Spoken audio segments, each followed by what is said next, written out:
আদালত চাইলে ভারতে পালিয়ে যাওয়া সাবেক প্রধানমন্ত্রী শেখ হাসিনাকে ফেরত চাওয়া হবে বলে জানিয়েছেন পররাষ্ট্র উপদেষ্টা তৌহিদ হোসেন। চুক্তি অনুযায়ী শেখ হাসিনাকে ফেরত দেওয়া উচিত বলে ইঙ্গিত দেন তিনি। জাতিসংঘের সাধারণ অধিবেশনে যোগ দিতে সংক্ষিপ্ত সফরে প্রধান উপদেষ্টা ডক্টর মোহাম্মদ ইউনূস যুক্তরাষ্ট্রে যাবেন বলেও জানান তৌহিদ হোসেন।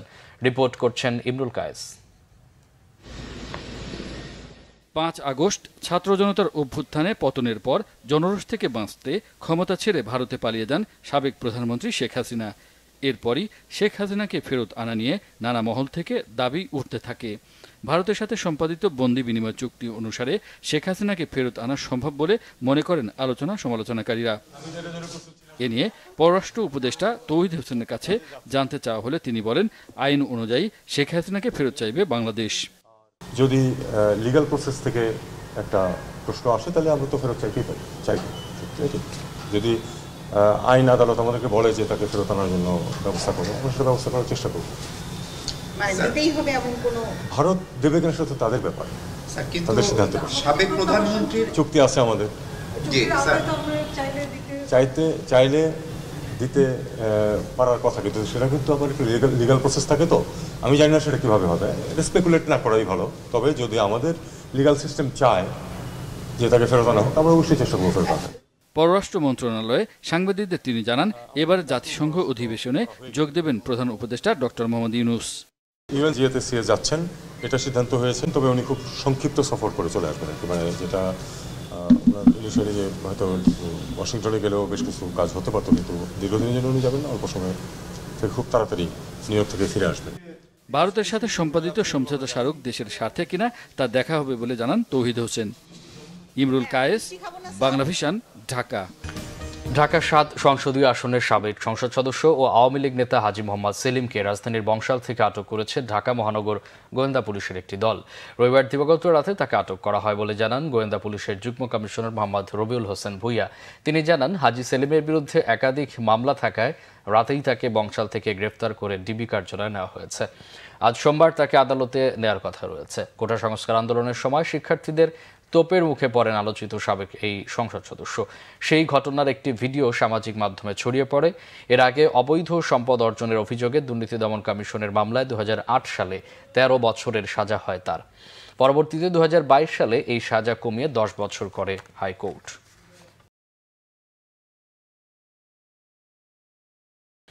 রাজধানীর আনোয়ার খান মডার্ন হাসপাতালে ভুল চিকিৎসায় এনামুল হক নামের এক রোগীর মৃত্যুর অভিযোগ করেছেন স্বজনরা।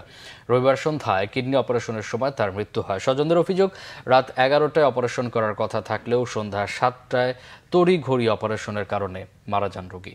রিপোর্ট শুভ মাহফুজের। কিডনির পাথর অপসারণের জন্য একদিন আগে আনোয়ার খান মডার্ন হাসপাতালে ভর্তি হন মোহাম্মদ এনামুল হক।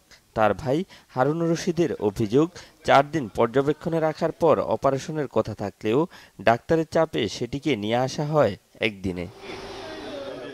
স্বজনদের অভিযোগ, রবিবার রাত 11টায় অপারেশন করার কথা জানান আনোয়ার খান হাসপাতালেরই ডাক্তার অধ্যাপক মোহাম্মদ আবিদ হোসেন, কিন্তু তড়িঘড়ি সিদ্ধান্ত পরিবর্তন করে সন্ধ্যা 7টায় অপারেশন করেন তিনি। 1 ঘন্টার কিছু সময় পর অপারেশন সফলের কথা জানালেও কিছুক্ষণ পরেই মারা যায় রোগী। এই যে অপারেশন শেষ, আমার এটা ডাক দিয়া বলল যে অপারেশন সাকসেস হয়েছে। এই 10 মিনিট পরে শুনি যে তার একটু কন্ডিশন খারাপ, তাড়াতাড়ি আইসিইউতে নিতে হইব, প্রেসার বাড়তি। এরপর থেকে ওই কেন মাইরা ফেলছে গো, ওটির রুম ওই মাইরা ফেলছে, নাইলে সে আমারে বইলে আবার সাথে সাথে কেন ওই আইসিইউতে পাঠাইবো। এই ঘটনা ডাক্তার আবিদ হোসেনকে পাওয়া না গেলেও দায়িত্বরত আইসিইউর কনসালটেন্ট জানান, আইসিইউতে আনার আগেই খারাপ ছিল রোগীর অবস্থা। আইসিইউতে যখন আসে তখন আমরা কার্ডিয়াক অ্যারেস্ট অবস্থায় পেয়েছি। মানে কার্ডিয়াক অ্যারেস্ট অবস্থা মানে হচ্ছে মানে হার্ট বন্ধ অবস্থায় মানে পেয়েছি আর কি। তারপরে আমাদের প্রোটোকল অনুযায়ী আমরা ওনাকে চেষ্টা করেছি, যেমন সিপিআর বলে আর কি, কার্ডিওপালমোনারি রিসাসিটেশন। আমাদের প্রোটোকল অনুযায়ী যেভাবে ম্যানেজ করার আমরা সেভাবে ট্রাই করেছি, কিন্তু উনি সেভাবে রেসপন্স করে নাই। এই ছিল টোটাল চিত্র আর কি। কিন্তু আমরা যখনই পেয়েছি তখনই খারাপ অবস্থায় পেয়েছি আমরা। এটিকে পরিকল্পিত হত্যাকাণ্ড বলে অভিযোগ করে ডাক্তার আবিদ হোসেনের শাস্তি দাবি করেন নিহতের বড় ভাই। অপারেশন 11টায় নিয়ে গেছে 6:30টায়, 7টায় অপারেশন হবে। তা আমি বললাম কেন? কয় বলতে পারবো না কেন। আর ওয়াইফরে জিজ্ঞাসা করলাম, হারুন ভাইয়ের কথা বললাম যে আমাদের গার্ডিয়ানও তো নাই, কেউ নাই, এনে যে ওই যে অপারেশনের আগে একটা দিতে হয় না, আমার বাসুর তো ওদিকে, কয় কোনো সমস্যা নাই। পরে আমি আসছি, আইসা আমি আর নিয়ম টিয়ম মানি নাই, আমি ভিতরে অপারেশন থিয়েটারে ঢুকে গেছি। ঢুকে গিয়ে যে বসা, আমার দইরা যাবো, আমি কিরে ভাই এই অবস্থা, ভাই আমার জন্য দোয়া করেন। এ ঘটনা মধ্যরাতে হাসপাতালের সামনে বিক্ষোভ করেন মারা যাওয়া রোগীর স্বজনরা। শুভ Mahfuz, Bangla vision, Dhaka.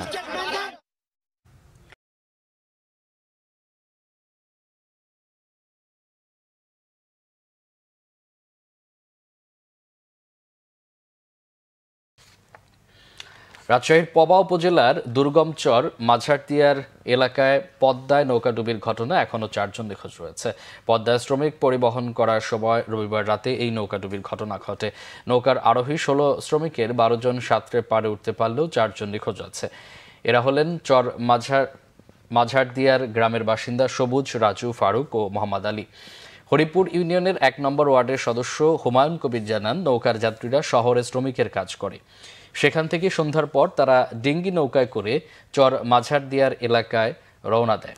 Rajshahi fire service ও সিভিল ডিফেন্স এর সিনিয়র স্টেশন ম্যানেজার আবু সামা জানান, গভীর রাতে খবর পেয়ে তারা ভোর থেকে উদ্ধার অভিযান শুরু করেছেন। পদ্মায় প্রবল স্রোতের কারণে উদ্ধার কাজে বেগ পেতে হচ্ছে। ঢাকা 7 সংসদীয় আসনের সাবেক সংসদ সদস্য ও আওয়ামী লীগ নেতা হাজী মোহাম্মদ সেলিমকে রাজধানীর বংশাল থেকে আটক করেছে ঢাকা মহানগর গোয়েন্দা পুলিশের একটি দল। রবিবার দিবাগত রাতে তাকে আটক করা হয় বলে জানান গোয়েন্দা পুলিশের যুগ্ম কমিশনার মোহাম্মদ রবিউল হোসেন ভূঁইয়া। তিনি জানান, হাজী সেলিমের বিরুদ্ধে একাধিক মামলা থাকায় রাতেই তাকে বংশাল থেকে গ্রেফতার করে ডিবি কার্যালয়ে নেওয়া হয়েছে। আজ সোমবার তাকে আদালতে নেওয়ার কথা রয়েছে। কোটা সংস্কার আন্দোলনের সময় শিক্ষার্থীদের তোপের মুখে পড়েন আলোচিত সাবেক এই সংসদ সদস্য। সেই ঘটনার একটি ভিডিও সামাজিক মাধ্যমে ছড়িয়ে পড়ে। এর আগে অবৈধ সম্পদ অর্জনের অভিযোগে দুর্নীতি দমন কমিশনের মামলায় 2008 সালে 13 বছরের সাজা হয় তার। পরবর্তীতে 2022 সালে এই সাজা কমিয়ে 10 বছর করে হাইকোর্ট।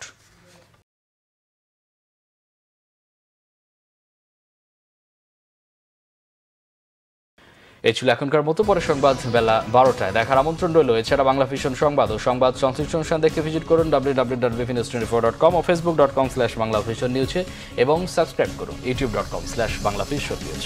এতক্ষণ সাথে থাকা অসংখ্য ধন্যবাদ।